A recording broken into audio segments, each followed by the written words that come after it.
berak dulu. Kencing berak. Terutamanya laki-laki.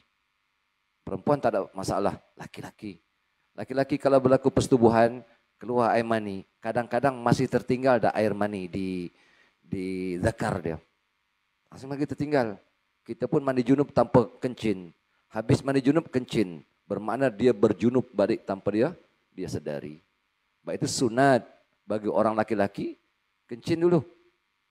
Okey. Habis kita kencing, kita pun ambil air, basuh dua kemaluan.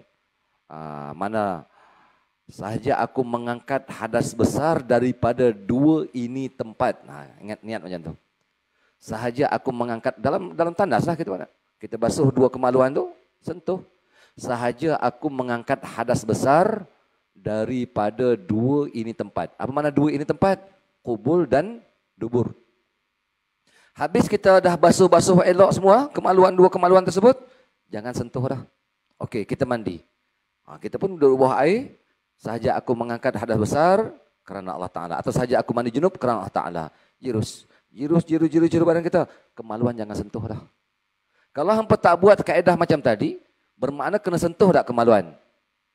Kalau sentuh kemaluan ketika kita mandi, bermakna wajib dia berwuduk selepas daripada mandi.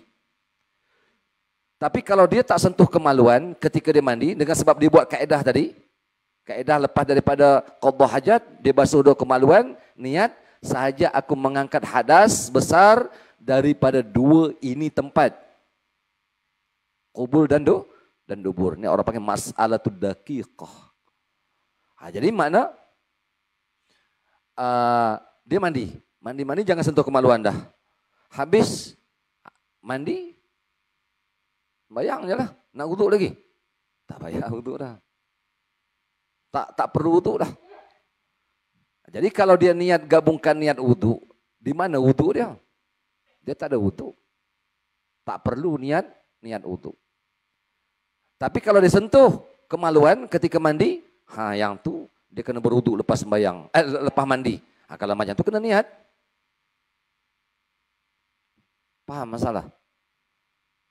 Jadi kalau orang mandi junub, kalau dia tak sentuh kemaluan dah, dia tak perlu niat wuduk apa semua. Dan dia tak perlu berwuduk.